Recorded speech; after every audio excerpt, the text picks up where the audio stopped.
وبركاته. إن الحمد لله نحمده ونستعينه ونستغفره ونعوذ بالله من شرور أنفسنا ومن سيئات أعمالنا من يهده الله فلا مضل له ومن يضلل فلا هادي له. أشهد أن لا إله إلا الله وحده لا شريك له وأشهد أن محمدا عبده ورسوله صلى الله عليه وعلى آله وأصحابه وسلم تسليما كثيرا. أما بعد. Kaum muslimin wal muslimat rahimani wa rahimakumullah. Alhamdulillah, kita bersyukur kepada Allah Subhanahu wa taala. Dialah Allah Jalla wa ala yang memberikan nikmat kepada kita berupa kecintaan terhadap ilmu agama yang merupakan jalan terbesar bagi seorang hamba untuk masuk ke dalam syurga Allah Subhanahu wa taala.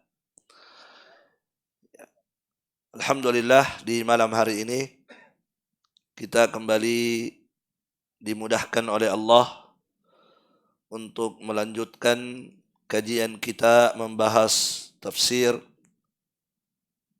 surah Al-Ma'un dengan membaca keterangan Al-Mufassir Al-Syekh Abdurrahman bin Nasir As-Sa'di rahimahullahu ta'ala.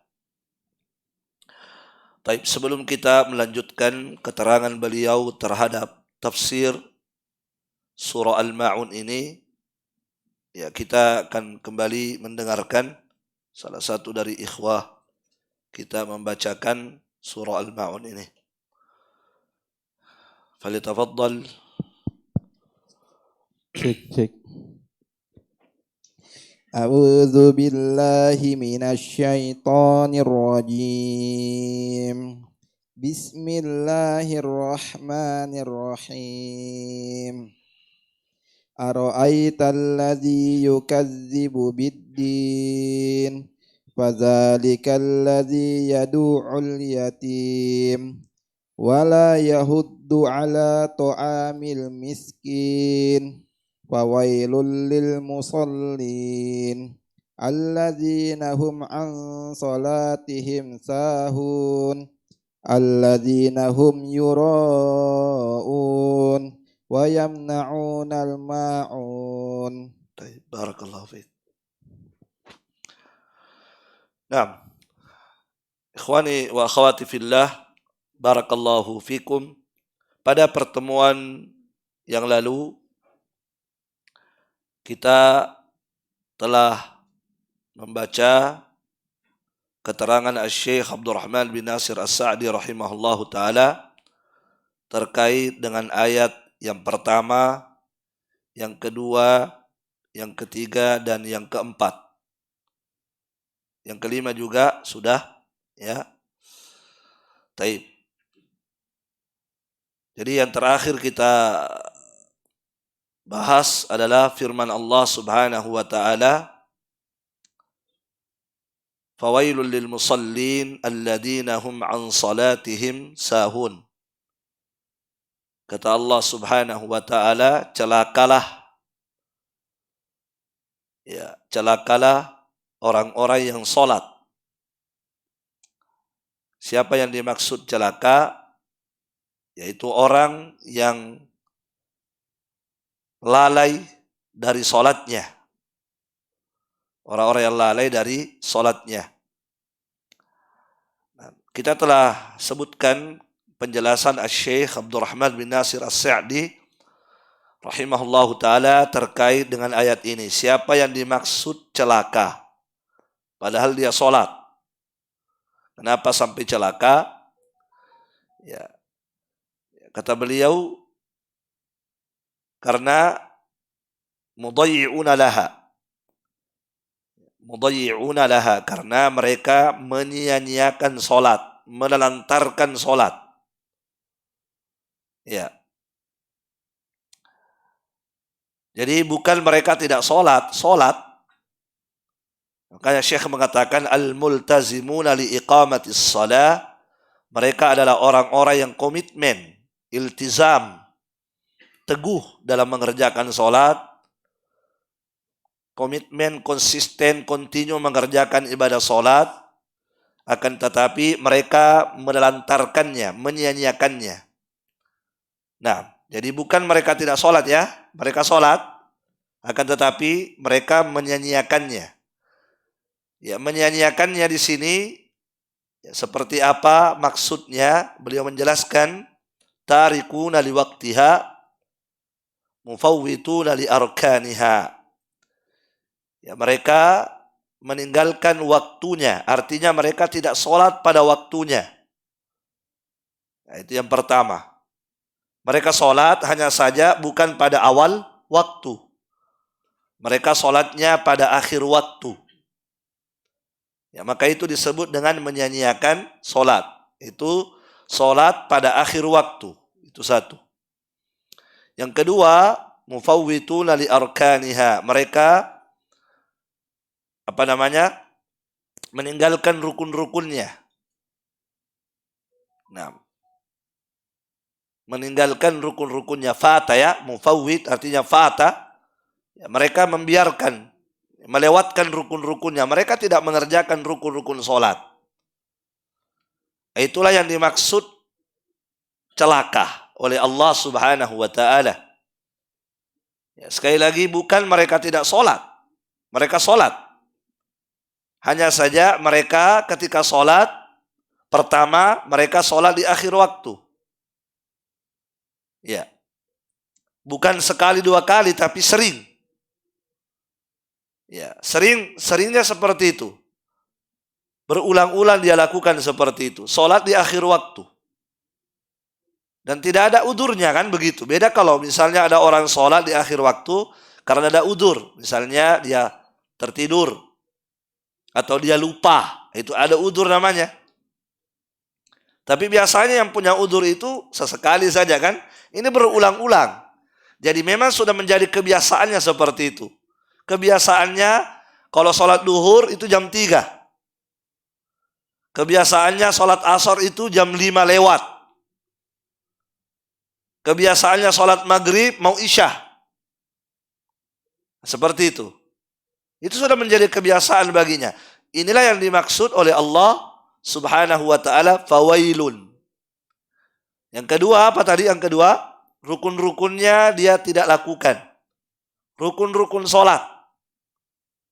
Ya. Oleh karena itu di sini penting bagi seorang muslim belajar sholat. Belajar syarat-syaratnya, syurutus sholat. Belajar arkanuha, rukun-rukunnya.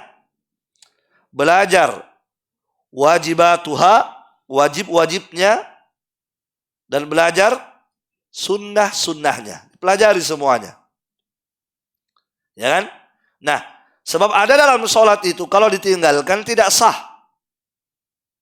Di antaranya adalah rukun-rukun sholat. Kalau rukun dia tinggalkan tidak sah. Makanya percuma dia sholat karena tidak sah juga. Capek dia ruku, capek dia sujud, capek dia berdiri. Ternyata sholatnya tidak sah. Kenapa? Karena rukun-rukunnya tidak dia laksanakan. Maka tidak sah sholatnya. Nah, dan inilah yang dimaksud pada ayat itu tadi. Dia tinggalkan rukun-rukunnya. Kalau yang dia tinggalkan misalnya hanya sunnah-sunnahnya tidak celaka dia. Tetap berpahala sholatnya, tetap beruntung dia. Kalau hanya meninggalkan sunnah-sunnah sholat. Tapi kapan dia tinggalkan rukunnya, maka pertama sholatnya tidak sah. Yang kedua dia berdosa. Dia berdosa. Paham? Nah, makanya jamaah sekalian, di masa Nabi SAW, ada orang yang sholat, setelah selesai salam, sudah salam, Nabi bilang apa? Irji fasalli fa innaka lam tusalli. Kembali, sholat lagi. Kamu belum sholat. Dianggap tidak sholat oleh Nabi SAW. Padahal dia sudah salam. Tapi apa kata Nabi? Irji, kembali. Fasalli fa innaka lam tusalli. Kembalilah engkau karena kamu belum sholat. Dia sholat lagi. Setelah sholat, salam. Assalamualaikum warahmatullahi wabarakatuh. Assalamualaikum warahmatullahi wabarakatuh. Datang lagi ke Nabi. Apa kata Nabi? Irji fasalli fa innaka lam tusalli. Kembali lagi, sholat lagi. Kamu belum sholat. Sampai 3 kali. Sampai 3 kali. Sahabat ini ya, sahabat. Apa kata sahabat? Ya Rasulullah, seperti itulah sholat yang paling terbaik bagiku. Itu artinya itulah sholat yang baik bagiku. Itu cara sholat yang paling bagus sudah itu. Coba ajarkan kepadaku ya Rasulullah, sholat yang benar, yang mana? Yang sah. Maka Nabi mengajarkan. Nabi mengajarkan. Kata Nabi, idza qumta ila sholati fa asbighil wudu. Jika engkau ingin mengerjakan ibadah solat, berwuduklah dengan sempurna dulu. Ini syarat solat. Kan begitu. Kerjakan dulu syarat-syarat solat. Yang antaranya berwuduk. Kalau tidak berwuduk tidak sah. Wuduk termasuk syurutus solat. Tsumma istaqbilil qiblata. Kemudian menghadaplah ke kiblat. Ini juga syurutus solat. Syarat sahnya solat. Kalau ada orang solat tidak menghadap kiblat tidak sah. Paham? Nabi mengajarkan solat yang sah. Setelah itu apa kata Nabi? Fakabbir, kemudian bertakbirlah. Setelah menghadap kiblat, bertakbirlah. Paham? Dan seterusnya. Nah, takbir ini sudah masuk rukun. Jadi syarat tadi sudah. Terus Nabi ajarkan apa? Rukunnya. Apa rukun yang pertama? Solat. Takbiratul ihram. Itu rukun solat. Kalau ada orang solat tidak takbiratul ihram, langsung tidak bergerak bibirnya, langsung begini. Langsung baca Alhamdulillahi Rabbil Alamin. Tidak sah solatnya. Karena takbiratul ihram bagian dari rukun solat. Dipahami? Kemudian kata Nabi, "Tsumma qra' ma tayassara minal Qur'an." Kemudian bacalah apa yang mudah darimu dari Al-Quran. Yang dimaksud adalah Al-Fatihah. Dan Al-Fatihah rukun solat. Kenapa Nabi tidak ajarkan doa istiftah? Bacalah doa istiftah. Karena istiftah adalah sunnah solat. Kalau tidak baca istiftah tidak apa-apa. Tidak batal solatnya, sah solatnya. Dan tidak berdosa, cuma berkurang pahala. Dan seterusnya Nabi ajarkan. Kemudian Nabi ajarkan kesalahannya. Di mana kesalahannya? Kata Nabi, "Tsummarka hatta tatma'inna raki'a." Kemudian setelah engkau membaca tadi Al-Fatihah, rukulah. Setelah baca Al-Fatihah boleh ruku? Boleh. Antum baca waladdallin. Langsung ruku. Allahu Akbar. Boleh? Boleh. Sah. Tidak baca amin, tidak apa-apa. Sebab amin itu adalah sunnah. Kemudian baca surah setelah Al-Fatihah itu sunnah juga. Makanya Nabi ajarkan yang wajibnya saja, yang sahnya kan. Setelah engkau membaca Al-Fatihah, apa kata Nabi? "Tsummarka' hatta tatma'inna raki'a." Kemudian rukulah hingga engkau tumaknina. Di mana kesalahan sahabat itu? Dia tidak tumaknina. Dia ruku cepat cara rukunya. Allahu Akbar, sami Allahu liman hamidah, Allahu Akbar, Allah. Tidak tumaknina. Dan tumaknina adalah rukun solat. Tidak sah solatnya orang kalau buru-buru solatnya. Tidak sah. Sebab perlahan-lahan tenang ketika solat itu rukun solat. Dipahami? Nah, siapa yang meninggalkan rukun solat ketika dia solat, dia tidak kerjakan rukun-rukun tadi, maka kena ancaman itu, fawailul lil musallin, celaka dia. Kena celaka dia. Diapain di hari kiamat? Dimasukkan ke dalam al-wail. Orang yang solat tadi tapi dia tidak lakukan rukun-rukun sholat, atau dia lakukan rukun sholat, tetapi dia sholat di akhir waktu, dimasukkan ke dalam al-wail. Apa al-wail? Apa makna al-wail? Wadil fi jahannam, lembah yang ada dalam neraka jahannam. Itu namanya al-wail. Dimasukkan ke situ, lembah yang ada dalam neraka jahannam. Kata para ulama, ba'idul qa'r khabithu at-ta'am. Sangat dalam dasarnya dan sangat busuk baunya. Kenapa busuk baunya? Karena airnya min sadidi ahli nar, dari nanahnya penduduk neraka. Itu orang yang sholat tadi, sholatnya tidak karu-karuan. Seperti itu. Diancam al-wail. Kalau yang seperti itu diancam al-wail, bagaimana yang tidak sholat? Ini sholat loh, sholat. Cuma dia sholat bermasalah sholatnya, kan begitu. Kira-kira bagaimana dengan orang yang tidak sholat memang? Tidak pernah sholat dalam hidupnya. Atau dia sholat hanya Jumat saja. Oh, tentunya tidak bisa dibayangkan bagaimana celakanya pada hari kiamat. Orang yang sholat saja diancam al-wail. Lembah neraka jahannam untuknya, kata Allah Jalla wa'ala. Jelas ya? Baik. Kemudian kata Syekh, wahada li'adami ihtimamihim bi amrillah haitsu dayya'u as-salata. Wahada, dan ini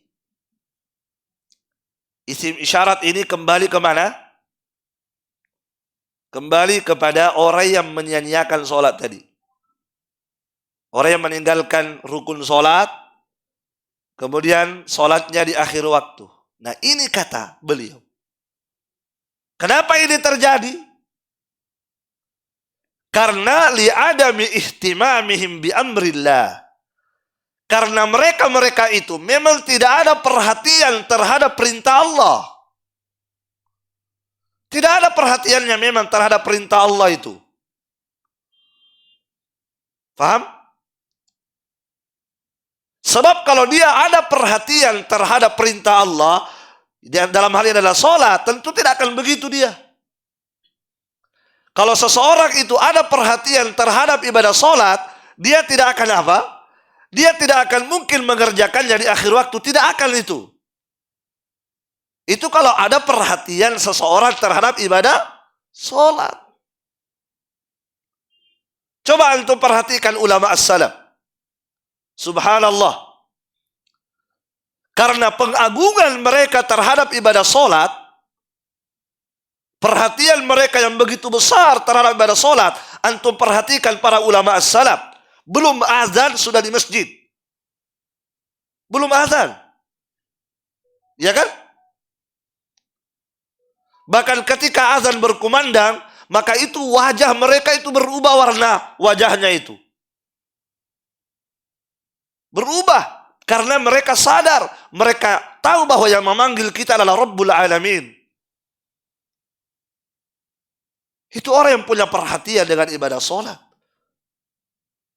Sebelum azan mereka sudah di masjid. Mereka tidak mau ketinggalan takbiratul ihram, kan begitu ulama as-salaf. Karena mereka punya perhatian dengan ibadah sholat. Ketika mereka sholat, apakah mereka melantarkan rukun-rukunnya? Tidak. Sunnah-sunnahnya saja tidak ada yang luput. Itu kalau orang mengagungkan sholat. Itu kalau orang yang punya perhatian besar terhadap ibadah sholat, pasti begitu. Dia tidak akan menyanyiakan waktunya, dan dia tidak akan menyanyiakan rukun-rukunnya, kan begitu. Dia akan mengerjakannya dengan sesempurna mungkin. Barakallahu fiik. Makanya ada satu sahabat itu, subhanallah, namanya Anas bin Malik. Sahabat yang begitu luar biasa perhatiannya dengan ibadah sholat. Itu Anas bin Malik. Ya kan? Iya, sampai di masa kecil. Ketika Rasulullah datang ke rumahnya, Anas bin Malik ikut. Masih kecil. Ikut sholat bersama Nabi di belakangnya. Makmum sendiri, makmum tunggal. Kan begitu ya. Itu Anas bin Malik. Masih kecil. Ketika beliau sudah dewasa, jangan ditanya lagi. Perhatiannya terhadap ibadah sholat. Sampai pernah beliau itu didapati sering menangis. Itu Anas bin Malik sering menangis. Ketika ditanyakan kepada beliau, kenapa menangis? Ternyata beliau menangis setiap kali mengingat peristiwa yang pernah beliau lewati. Ada satu peristiwa, sekali kejadian. Setiap beliau mengingat kejadian itu pasti menangis. Apa kejadian itu? Beliau pernah terlambat sholat asar. Sekali, bukan dua kali, sekali. Terlambat. Kalau saya tidak salah, sholat asar atau sholat apalah begitu. Yang jelas satu sholat wajib beliau terlambat. Menangis beliau. Setiap beliau mengingat kejadian itu pasti menangis. Sedih. Kenapa? Karena tidak sholat pada awal waktu. Waktu itu. Lihat keimanan itu, ikhwas sekalian. Seperti itulah keimanan seseorang. Ketika dia luput darinya satu kebaikan, sedih. Kan begitu, itu orang yang beriman itu. Sedih luar biasa. Ketika luput darinya kebaikan, dia pasti sedih. Itu ciri orang yang beriman itu. Apa kata Nabi SAW? Man sarratuhu hasanatuhu wa sa'atuhu sayi'atuhu fahuwa mu'min. Barang siapa yang bahagia dengan kebaikan, merasa bahagia dengan kebaikan, dan sedih dengan kejelekan yang menimpanya. Sedih ketika ada kejelekan yang dia lakukan, sedih dia. Ketika dia melakukan kebaikan, bahagia hatinya. Apa kata Nabi? Itulah orang yang beriman. Itulah ciri orang yang beriman itu. Ketika jatuh dalam suatu kesalahan, sedihnya minta ampun. Ketika berhasil mengerjakan kebaikan, bahagianya luar biasa. Itu tanda orang yang beriman. Kata Nabi SAW. Perhatikanlah Anas bin Malik. Itulah keimanan. Barakallahu fiik. Sedih beliau. Kenapa sedih tadi? Terlambat sekali. Sementara kaum muslimin di hari ini, na'udzubillahi min dzalik. Antum perhatikan di waktu-waktu sholat. Lihat kaum muslimin di tengah jalan. Lihat kaum muslimin di warkop. Lihat kaum muslimin di mana-mana. Dalam keadaan mereka memakai jilbab. Subhanallah. Di warung-warung makan, di KFC, di McDonald's, di mana-mana. Waktu-waktu sholat. Mereka bukan kafir, muslim. Tidak ada rasa sedih. Tidak ada rasa bersalah. Dan tidak ada rasa malu. Ketika dia mendengarkan azan, saudaranya pergi sholat, tidak ada rasa malu dia. Duduk santai. Tidak ada rasa malu. Menunjukkan apa? Kurangnya iman pada diri hamba itu. Sebab kalau dia punya iman, dia pasti malu. Malu ketika Robnya memanggil dia tidak datang. Sementara Allah memberi dia rezeki. Orang yang tidak punya rasa malu itu dikasih rezeki, dipanggil oleh penciptanya, dia tidak datang. Subhanallah. Lihatlah kaum muslimin pada hari ini. Tidak ada rasa bersalah. Antum lihat, tidak ada rasa bersalah kan? Di mana-mana, waktu-waktu sholat, kaum muslimin. Ada orang yang bertetangga dengan masjid. Tidak ada rasa bersalah. Di mana keimanan itu? Mana keimanan itu? Ya, perhatikan tadi orang yang beriman, apa kata Nabi? Ketika melakukan satu kesalahan, apa yang terjadi? Gelisah. Itu tanda orang yang beriman itu. Barakallahu fiik. Jelas ya? Nah, jadi Anas bin Malik waktu itu, ikhwas sekalian, telat. Padahal beliau terlambat sholat ada sebab. Ada udurnya. Apa udurnya? Perang waktu itu. Terjadi perang. Terjadi peperangan dan kondisi peperangan begitu dahsyat sehingga tidak memungkinkan saat itu untuk sholat pada waktunya. Karena lagi perang, lagi menghadapi musuh. Terpaksa sholat diundur sedikit waktunya. Itu pun tidak keluar waktu, diundur sedikit saja. Dan itu terjadi hanya sekali. Perhatikan, Anas bin Malik setiap kali mengenang peristiwa itu pasti menetes air mata beliau. Itulah orang-orang yang apa? Yang ta'zim, yang ada ta'zim, pengagungan dalam hatinya terhadap ibadah. Makanya Syekh Abdurrahman bin Nasir As-Sa'di mengatakan wahada, dan ini terjadi. Apa tadi ini terjadi? Terjadi tadi menelantarkan ibadah sholat, rukun-rukunnya tidak disempurnakan, waktu-waktunya tidak ada perhatikan. Ini terjadi karena apa tadi? Karena tidak adanya perhatian mereka terhadap perintah Allah. Di mana mereka menelantarkan ibadah sholat. Allati hiya ahammut ta'at. Yang mana ibadah sholat ini adalah ketaatan yang paling penting. Padahal ibadah sholat ini apa? Adalah ketaatan yang paling apa? Yang aham, yang paling penting dari semua ketaatan yang ada. Harusnya dia perhatikan ini. Kenapa? Sebab dari seluruh ketaatan dalam agama kita, ketaatan yang paling penting yang mana? Ibadah sholat. Bersedekah ketaatan? Iya. Baca Al-Quran ketaatan? Iya. Berpuasa ketaatan? Iya. Apalagi ketaatan? Haji ketaatan? Iya. Umrah ketaatan? Iya. Semua ketaatan. Tapi ketahuilah, ketaatan yang paling penting dalam agama kita apa? Ibadah sholat. Tidak ada yang mengalahkan ibadah itu. Itu yang paling penting itu. Tidak masalah antum tidak bersedekah. Tidak masalah. Tidak berdosa. Tapi kan tercelah.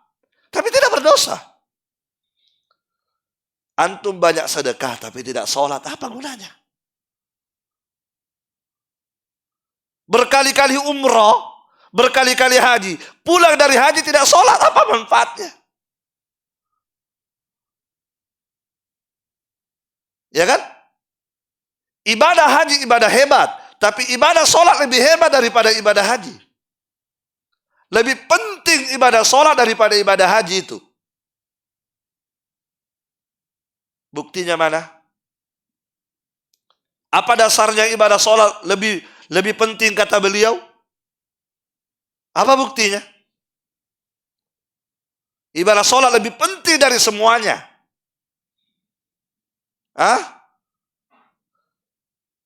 Apa dasarnya?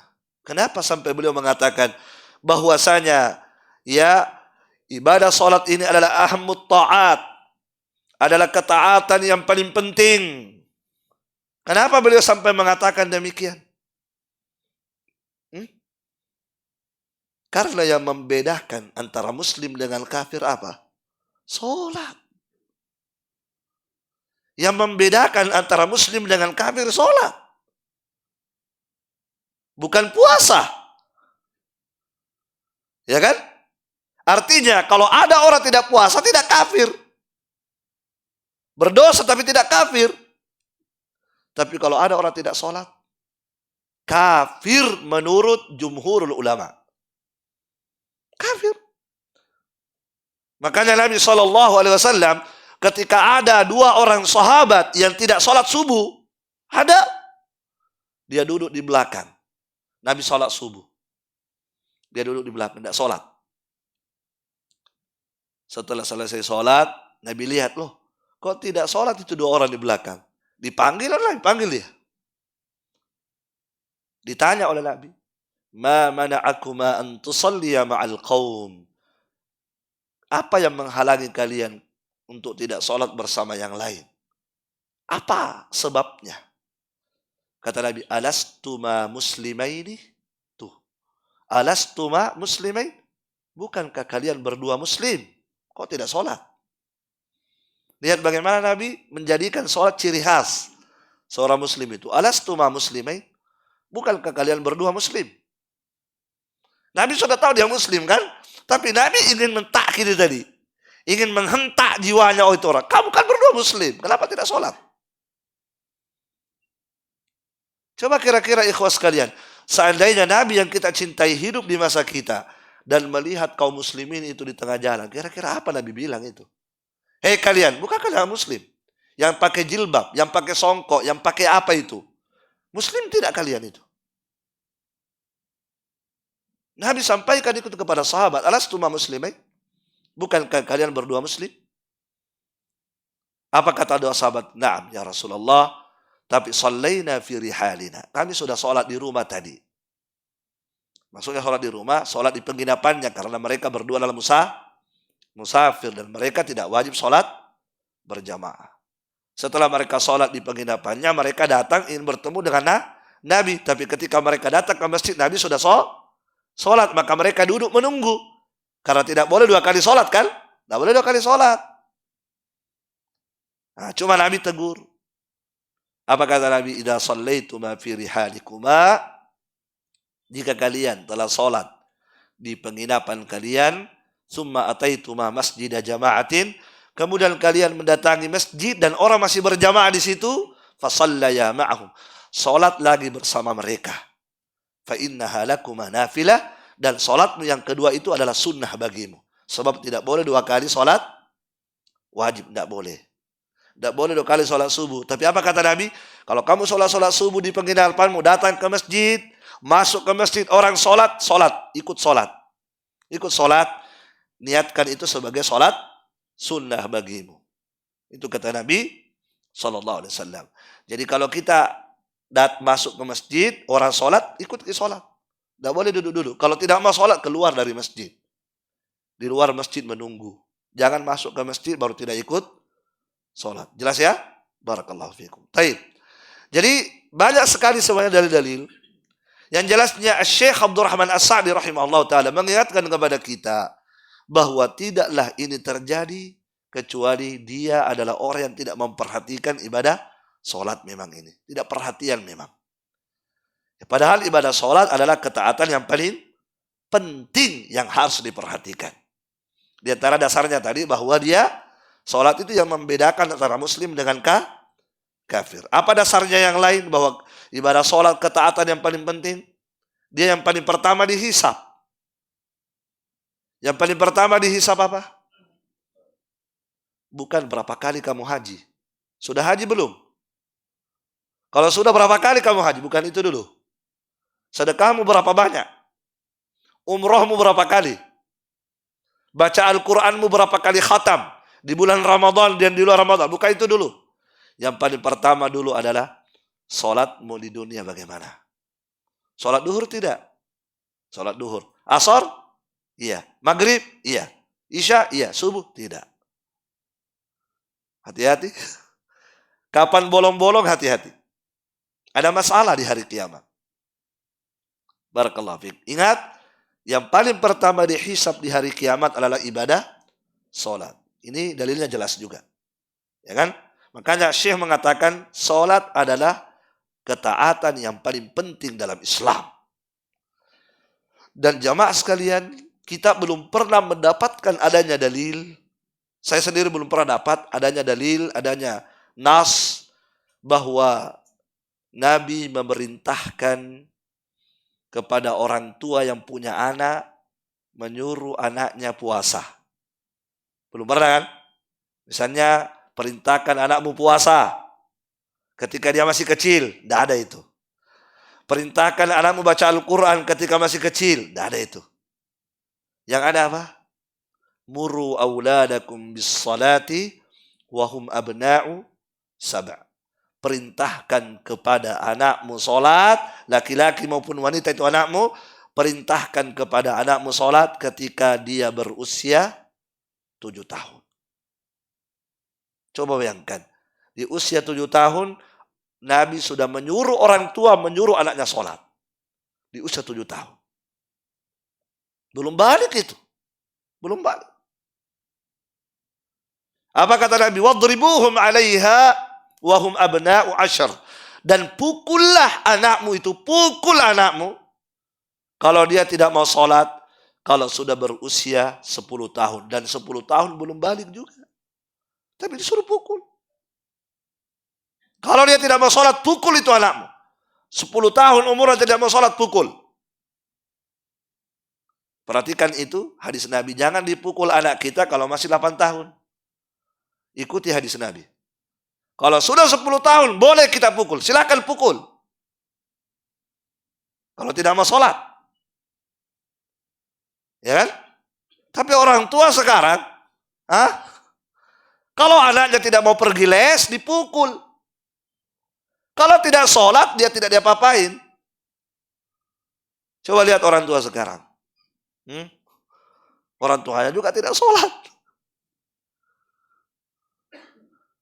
Nah, ketika Rasulullah memerintahkan kepada orang tua menyuruh anaknya sholat, menunjukkan kepada kita bahwa sholat adalah ketaatan yang paling penting. Ya, kalau di kalangan orang Bugis itu, dan saya sendiri pernah dapat, ya, seakan-akan dia merasa bersalah, merasa tidak bertanggung jawab kalau anaknya tidak bisa mengaji. Bagus, betul itu. Ya, makanya mereka itu dari kecil sudah disuruh anaknya mengaji orang dulu. Ya kan? Mulai dari alif bata, orang Bugis bilang Quran bicu, Quran kecil. Nah, setelah naik lagi apa? Quran lopo, ya Quran besar. Setelah Quran besar ada lagi namanya syarat baca. Syarat baca itu yang mulai tajwid itu. Itu orang Bugis begitu. Di kampung-kampung begitu, subhanallah. Dipukul itu anak kalau tidak mau pergi mengaji. Karena saya juga pernah dikasih begitu dulu. Dipukul kalau tidak mau mengaji. Di EP itu. Dijepit gini. Kalau tidak mau mengaji. Tapi tidak pernah diperhatikan sholatnya itu anak. Pokoknya dibaras, dicambuk. Kalau tidak mau mengaji itu aja selesai. Dilomboki, diapain. Tapi kalau waktu sholat, dibiarkan karena bapaknya juga tidak sholat. Dianggap bahwa anak kalau tidak bisa mengaji, maka orang tua bermasalah di hari kiamat. Padahal yang sebenarnya apa? Yang sebenarnya adalah kalau anak tidak sholat, gara-gara orang tua bermasalah orang tuanya pada hari kiamat. Karena dia punya tanggung jawab menyuruh anaknya sholat. Difahami? Nah, barakallahu fikum. Nah, kemudian berikutnya. Ya, wa afdalu al-qurbat. Padahal ibadah sholat ini adalah ibadah yang paling afdal untuk mendekatkan diri kepada Allah. Harusnya ini diperhatikan. Kenapa? Karena ibadah sholat itu adalah apa? Ibadah yang paling afdal, yang paling utama untuk mendekatkan diri kita kepada Allah. Semua ibadah mendekatkan diri kepada Allah. Tapi ibadah yang paling luar biasa mendekatkan diri kita kepada Allah adalah ibadah sholat. Makanya itu diperhatikan. Dan ada momen-momen tertentu dalam sholat. Disitulah paling dekat seorang hamba dengan Allah. Paling dekatnya seorang hamba kepada Allah di saat dia sujud. Di situ momennya itu. Saat kita meletakkan jidat kita di atas bumi, kita membungkukkan badan kita, kita meletakkan semua anggota tubuh kita yang mulia di hadapan Allah, disitulah kata Nabi, aqrabu ma yakunul abdu min rabbihi wa huwa sajid. Paling dekatnya seorang hamba dengan Allah ketika dia sujud. Maka perbanyaklah berdoa di situ kata Nabi. Perbanyak berdoa di situ dan bersungguh-sungguhlah berdoa di situ. Teteskan air mata kalau bisa di saat sujud. Banyak-banyak berdoa. Sebab doamu pasti dikabulkan oleh Allah subhanahu wa ta'ala di waktu sujud. Makanya Syekh mengatakan bahwa ibadah sholat adalah ibadah yang paling luar biasa mendekatkan diri kita kepada Allah. Sebab dalam ibadah sholat semua gerakannya adalah gerakan-gerakan penghambaan kepada Allah. Di saat berdiri penghambaan. Di saat ruku luar biasa. Di saat sujud itulah paling luar biasa. Ibadah luar biasa itu sujud. Makanya tidak boleh sujud kepada suami.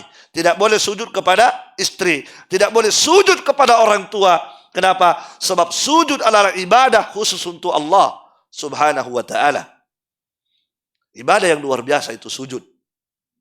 Barakallahu fiik. Jelas ya? Nah. Kemudian kata beliau, jadi selesai kenapa, apa alasannya? Ya, apa yang menyebabkan mereka apa tadi? Menyanyiakan ibadah sholat itu tadi karena mereka tidak ada perhatian. Mereka tidak ada perhatian dengan perintah Allah ibadah sholat ini. Padahal perintah Allah ini adalah ya ketaatan yang paling penting, ya ibadah yang paling afdol untuk mendekatkan diri kita kepada Allah Subhanahu wa taala. Kemudian kata beliau, "Was-sahwu 'anis salati huwa alladhi yastahiqqu sahibuhu dzam wal laum." Ya. Was-sahwu 'anis shalah. Lalai dari salat, inilah yang berhak untuk dicela pelakunya. Ya. Inilah yang berhak apa? Pelakunya mendapatkan celaan dan hinaan. Dzam, hinaan, al-laum, celaan.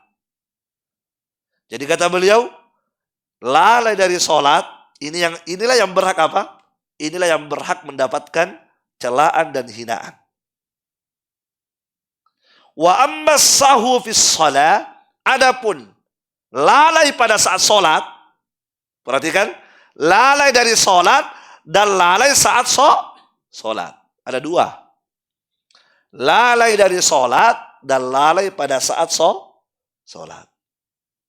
Yang mana yang tercela? Yang mana yang tidak boleh? Yang pertama, lalai dari salat. Lalai dari salat tadi seperti apa? Ada dua tadi.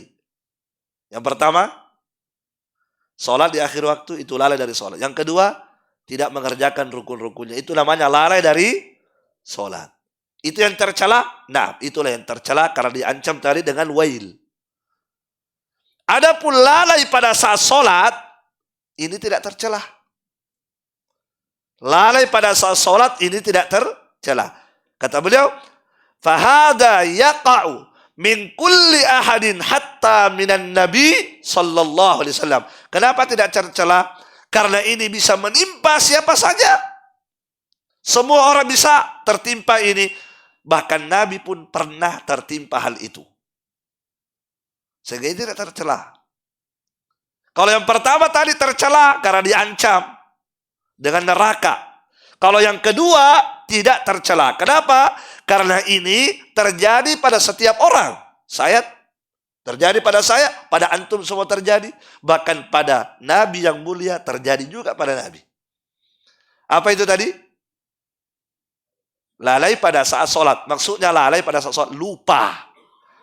Maksudnya sahu di situ lupa. Ada sesuatu yang Anda lupa ketika sholat. Lupa berapa rakaat ini. Ya kan? Nah, kalau itu bisa terjadi. Saya bisa kena, antum bisa kena. Nabi pun bisa kena. Bahkan Nabi pernah lupa. Faham? Jadi yang tercela apa? Itu yang lalai di luar sholat tadi. Kalau yang lalai pada saat sholat, maksudnya lalai di sini, lupa pada saat sholat. Sementara dia sholat maghrib, ya sudah harusnya dia harus tahiyat pertama berdiri, ya kan? Dia tidak tahiyat pertama, itu namanya lalai pada saat sholat. Maksudnya lupa, ini tidak tercela. Kenapa? Karena Nabi sendiri pernah apa? Pernah lupa saat sholat. Apa kata Nabi SAW? Innama ana basyarun. Sesungguhnya kata Nabi, saya hanya manusia biasa seperti kalian. Ansa kama tansaun. Saya lupa seperti kalian juga lupa. Fa idza nasitu fadzakkiruni. Kalau aku lupa, ingatkan saya. Dan Nabi pernah lupa. Nabi pernah sholat duhur. Nabi berapa rakaat Nabi sholat duhur? 5 rakaat. Nabi pernah sholat duhur 5 rakaat. Kenapa tidak ada yang tegur? Ya karena dikira ada perubahan syariat. Nabi juga pernah sholat duhur 2 rakaat. Pernah. Ya kan? Setelah sholat 2 rakaat Nabi keluar. didatangi oleh sahabat Dzul Yadain, "Ya Rasulullah, anasita am qusratis shalah?" Ya Rasulullah, apakah engkau lupa atau sholat dikosor? Apakah sholat sudah dikosor, ada perubahan lagi, dikosor lagi duhur menjadi 2? Atau kamu lupa? Nah, apa kata Nabi? Tidak dikosor dan saya tidak lupa. Tidak dikosor dan saya tidak lupa. Maksudnya Nabi merasa tidak lupa dan tidak dikosor. Karena Nabi merasa sudah 4. Setelah itu Nabi bertanya, betulkah tadi kata Dzul Yadain, kita hanya sholat 2? Iya. Maka Nabi masuk lagi tambah 2. Nabi masuk lagi baru tambah 2. Nah itu kalau kita lupa ya, Nabi tambah 2 lagi. Setelah itu Nabi sujud sahwi setelah salam. Tapi Nabi lupa. Ya, Nabi pernah juga sholat, saya tidak tahu sholat maghrib kalau tidak salah. Nabi tidak tahiyat pertama. Nabi harusnya tahiyat pertama kan? Dia tidak. Nabi tidak, langsung berdiri. Allahu Akbar. Langsung naik ke rakaat ketiga. Tidak tahiyat pertama. Nabi pernah terjadi begitu pada Rasulullah SAW. Ya. Dan ini ada pembahasannya. Bagaimana kalau kasusnya seperti itu? Itu pembahasan di fikih ya. Kita tidak bahas di sini. Tapi intinya jamaah sekalian, terjadi pada diri Nabi SAW ada kelupaan yang menimpa beliau ketika beliau sholat. Dan ini tidak masalah. Tapi jangan terlalu. Jangan selalu. Kalau selalu berarti tandanya apa itu? Sholat duhur lupa lagi. Sholat asar lupa lagi. Maghrib lupa lagi. Pokoknya sakit mami lupa. Sehingga digelari Abu Lupa itu. Abu Lupa. Ya, kalau orang Bugis bilang, kalau ku lupa apa ya roh? Paham ya? Barakallahu fiik. Ya kalau sesekali orang lupa tidak masalah, itu manusia, namanya manusia begitu ya. Ya ada yang mengatakan sumyal insan linisyanihi. Dinamakan manusia karena seringnya manusia itu lupa. Maka disebut manusia karena suka lupa dia. Ya. Lupa kunci motor. Baru disimpan lupa lagi. Yang parah lupa istrinya. Dia bawa istri lupa benena. Terjadi ya. Gimana istriku ini? Sudah sampai di rumah, istriku lupa. Balik lagi dia jemput istrinya. Nah, itulah manusia. Ya. Tapi kalau uang tidak pernah lupa. Kalau uang tidak pernah lupa. Tadi saya simpan 2 juta. Pokoknya yakin saya 2 juta. Ya, tidak pernah lupa nolnya ya. Baik, barakallah. Sudah azan? Sudah waktu? Hah? Baik, azan dulu.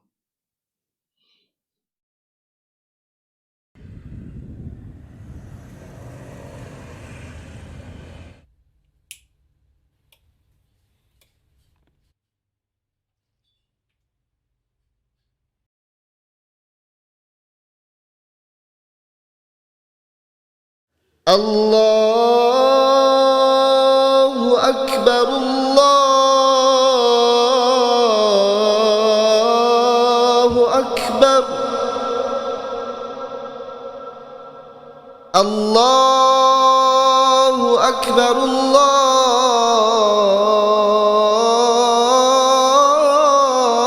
Allahu Akbar. Ashhadu an la ilaha illallah.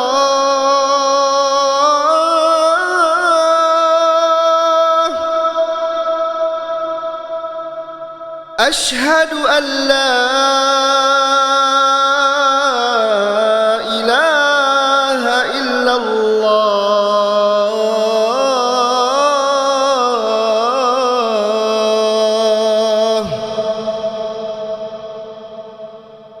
أشهد أن محمدًا رسول الله.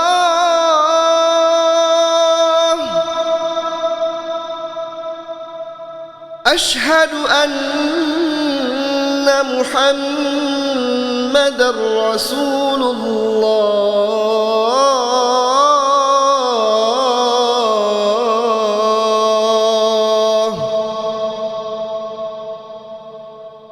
حي على الصلاة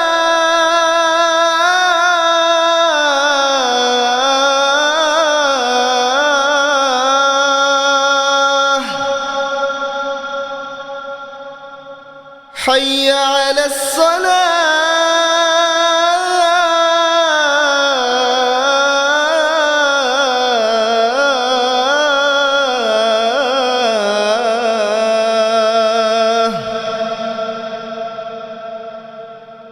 حي على الفلاح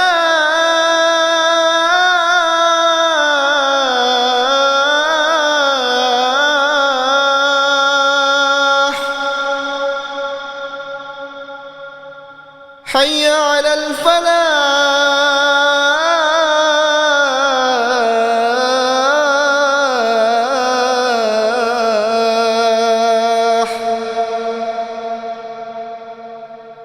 الله أكبر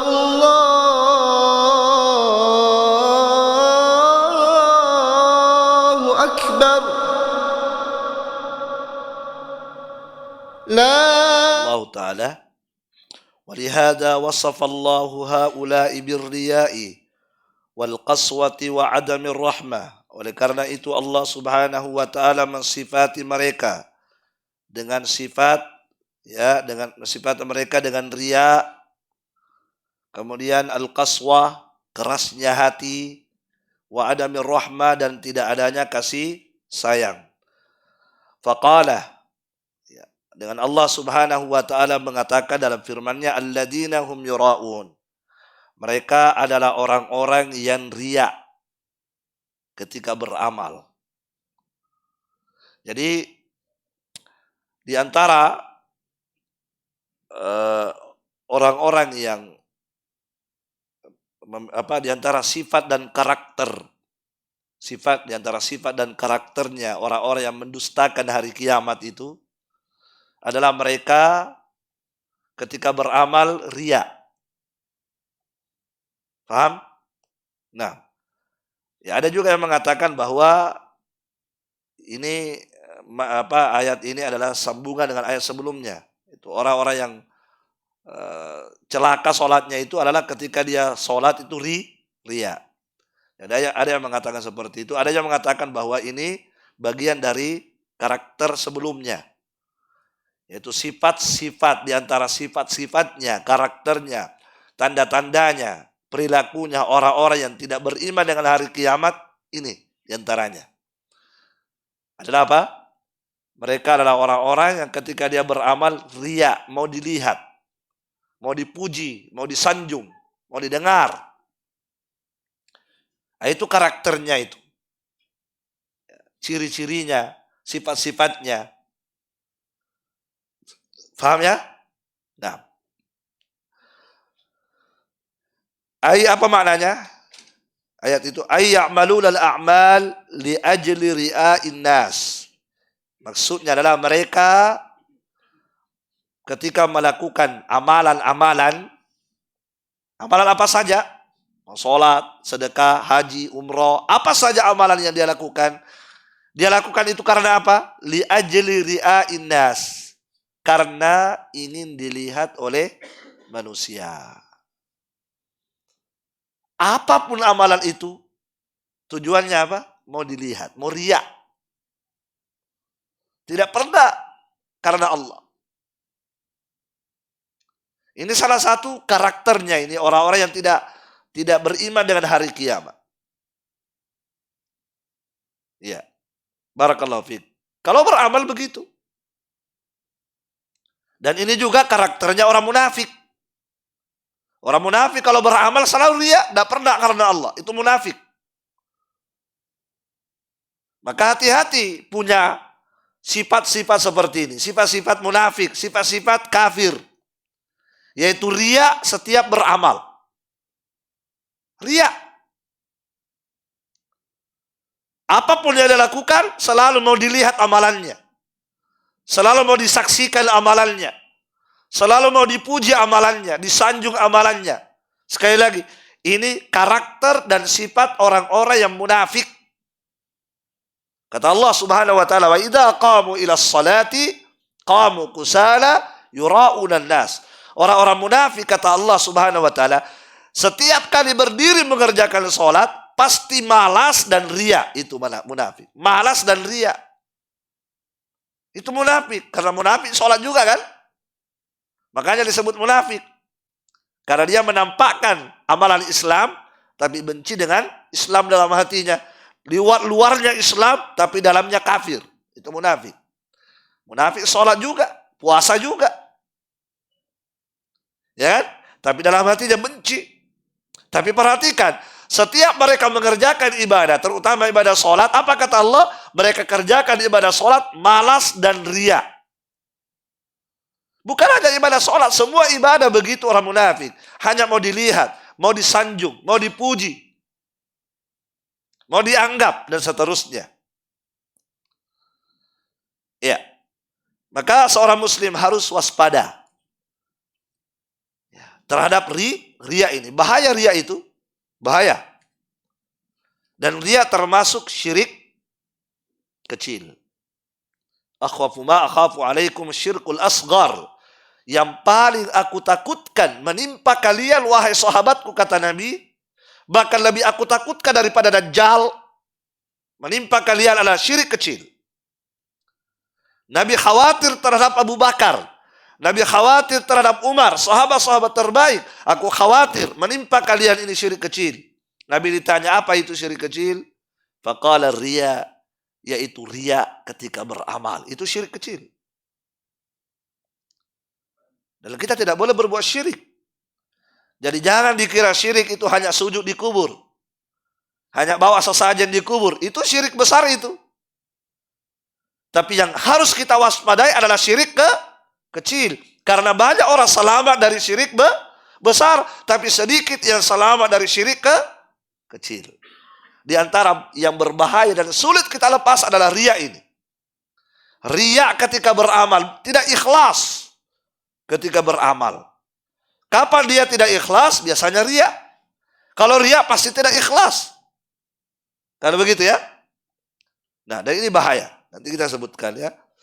Bahayanya ketika tidak ikhlas akan disebutkan nanti di faedah-faedah terakhir. Baik. Nah, kemudian wayamna'unal ma'un. Selanjutnya di antara karakter, sifat-sifat, perilaku orang-orang yang tidak beriman terhadap hari kiamat itu apa? Yamna'unal ma'un. Apa yamna'unal ma'un? Ay yamna'una i'ta'a syai'i alladhi la yadurru i'ta'uhu ala wajhil 'ariyati awil hibah. Yaitu mereka enggan. Mana? Tidak mau, enggan. Mereka enggan untuk memberikan sesuatu kepada orang lain. Yang mana kalau dia berikan sesuatu itu tidak memudaratkan dia. Dia tidak mau. Padahal kalau dia berikan itu tidak merugikan dia. Tidak merugikan dia sedikit pun. Kalau dia berikan. Tapi dasar sekenya luar biasa. Saking sekenya begitu. Sesuatu. Seandainya dia berikan itu tidak merugikan sama sekali. Nah, itulah makna apa? Yamna'unal ma'un. Yaitu orang yang enggan berbagi. Memberi kepada orang lain sesuatu. Yang mana kalau dia berikan itu tidak merugikan dia. Ya. Apakah dia ala wajhil 'ariyah? Apakah dia pinjamkan awil hibah atau dia berikan? Apakah dia pinjamkan itu barang? Itu tidak merugikan kalau dia pinjamkan. Tapi dia tidak mau pinjamkan. Saking sekenya. Atau dia berikan itu barang, dia tidak mau berikan juga. Padahal kalau dia berikan tidak merugikan juga dirinya. Contohnya seperti apa itu barang? Barang-barang yang tidak begitu bernilai. Seperti contohnya apa? Kal ina. Seperti ina. Apa ina? Wadah. wadah, piring plastik yang harga 1.000 2.000. Tolong saya mau makan ini, tolong pinjamkan dulu piring plastik. Enggak mau Kak. Sekiranya. Kalau dia pinjamkan itu piring, merugikan tidak? Tidak. Karena akan kembali. Dikembalikan, dicucikan nanti. Tapi tidak mau. Nanti pecah. Saya ganti. Jangan beda. Paham? Itu yang dimaksud. Ini ciri-ciri perilaku orang-orang yang apa? Orang-orang yang tidak punya keimanan terhadap hari kiamat. Ya kan? Karena orang yang tidak beriman hari kiamat itu menganggap tidak ada balasan, kan begitu. Sebab kapan dia betul-betul yakin ada hari kiamat? Ketika dia meminjamkan barang-barangnya, dia yakin ada balasan dari Allah. Sekalipun dia pinjamkan hanya apa? Barang-barang tidak berharga tadi. Seperti apa tadi? Kalina. Seperti kalina, wadah-wadah plastik, kantong-kantong plastik. Tolong ini misalnya ya, pada saat misalnya ada biasa tempat-tempat tertentu itu kan sendal harus dibungkus kalau di Yaman begitu ya. Kalau masuk masjid itu sendal dibawa masuk ke masjid. Tapi kita harus pakai plastik. Ada orang punya plastik, nggak ada plastik, minta satu deh. Nggak bisa. Hanya satu lembar plastik. Nggak mau dia. Nah, sesuatu yang tidak bernilai gitu ya. Wadalwi. Awad dalwi. Timba. Ya, biasanya di pondok kan, anak pondok itu kan mau mandi. Mereka sudah masing-masing punya timba kan. Ada biasa itu kasihan anak-anak santri, ya sulit hidupnya, ekonomi keluarganya sulit, sampai timbanya tidak ada. Saya mau mandi, pinjam ke timba tak dulu ya. Gak mau aja deh, nanti pecah. Masa timba dipinjam tidak mau? Berapa sih harga timba? 2.500. Kalau dia pinjam tidak sampai pecah. Kalau dia pecah kan ganti. Kan diganti juga kalau dipecahkan. Dalam Islam kalau kita pinjam, ya kita rusak barangnya, orang harus diganti. Jadi apa ruginya? Malah untung dia kalau diganti kan. Timbanya tadi sudah mau pecah, dipinjam pecah harus diganti baru. Untung dia. Tidak rugi malah untung kan. Ya. Tapi seperti itulah tabiat orang-orang yang tidak percaya dengan hari kiamat. Itu pelitnya luar biasa. Kikirnya luar biasa. Sampai barang-barang seperti itu saja mau dipinjamkan tidak mau. Kemudian apa lagi contohnya? Walfas. Apa alfas? Kapas. Apa kapas? Kapak. Alfas. Apa itu? Kapak. Apa kapak ya? Kapak. Ya, kenapa disebutkan ini? Karena ini kata beliau, wadahwi dzalik, dan selain daripada itu, mimma jaratil adatu bibadliha wassamahati bihi. Selain itu dari barang-barang yang biasa. Yang biasanya apa? Dipinjamkan, diberikan. Ya. Sebab dulu ya orang ada kapak kan. Orang dulu kan cari kayu bakar. Bawa apa? Bawa kapak untuk potong-potong. Kan begitu. Ya biasa ada orang misalnya, saya lupa bawa kapak, tolong pinjam dulu kapaknya. Beli kok. Beli dong. Nah, apa mau sekeknya ini? Nah, kan begitu ya. Baik. Jelas ya? Nah.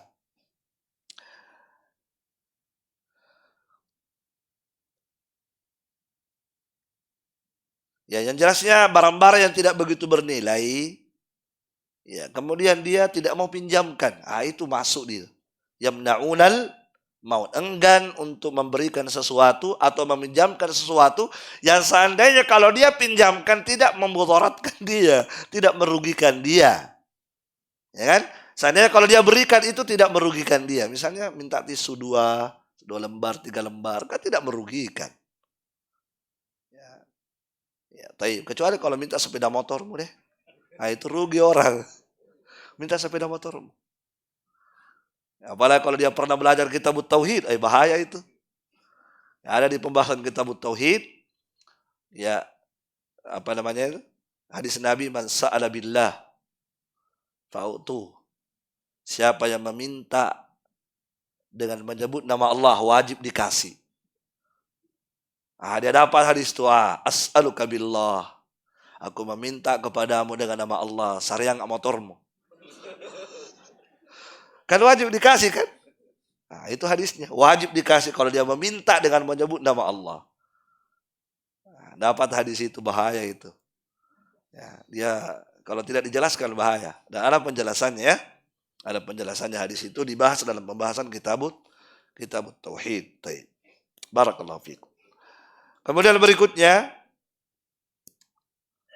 fahaula'i li syiddati hirsihim yamna'una al-ma'un fakaifa bima huwa aktsaru minhu. Maka mereka ini saking kikirnya, li syiddati hirsihim, saking kikirnya sampai mereka enggan memberikan membara-bara yang tidak begitu bernilai. Saking kikirnya sampai mereka tidak mau meminjamkan barang-barang yang barang-barang yang murahan, tidak mau. Saking kikirnya. Ada memang orang begitu ya, ada. Saya pernah dapat. Waktu saya kecil dulu, saya punya teman mengaji. Seumur hidup belum pernah saya dapat orang sekikir itu. Seumur hidup saya dapat. Langsung saya ingat teman saya itu. Semoga Allah memperbaiki keadaannya. Hafizahullah. Ya, kita ingat dulu teman saya itu. Jadi kalau lauknya itu selalu makan telur dulu, masak sendiri, masing-masing masak sendiri, punya kompor sendiri. Ya, biasanya ada 1 sendok dipakai ramai-ramai itu 1 sendok. Masya Allah ya. Jadi begitu dia yang pakai, dia kocok telurnya pakai sendok tadi. Setelah dia kocok, kita minta sini cepat sendoknya. Tunggu dulu, katanya saya bersihkan dulu. Tetesan telurnya itu sangat tidak mau berpindah ke tunggu, saya bersihkan dulu. Masih ada sisa-sisa telurku. Sekek sekali. Paham? Ya, jadi biasa dikerja sama teman, dicubit, diambil secuil telurnya, ketika dia makan, dia berteriak, "Guru, ambil telurku." Masya Allah, betul-betul. Kita semua pegang-pegang kepala. Kenapa ini orang seks luar biasa? Ya, Masya Allah ya. Memang ada orang seperti itu. Memang luar biasa kikirnya ya. Dan seorang yang diberikan sifat dermawan itu nikmat dari Allah Subhanahu wa taala. Ya. Apa kata Allah dalam Al-Qur'an? "Wa may yuqa syuhha nafsihi fa ulaika humul muflihun." Barang siapa yang dijaga oleh Allah dari sifat kikir, artinya diselamatkan oleh Allah dari sifat kikir, maka hakikatnya itulah orang yang beruntung yang sebenarnya. Itulah orang yang beruntung yang sebenarnya, kata Allah subhanahu wa ta'ala. Barakallahu fikum. Jelas ya? Nah, jadi kata beliau, fahaula'i li syiddati hirsihim, maka mereka ini tadi, ya, mulai dari yang mana yang dimaksud mereka ini? Mulai dari yang pertama.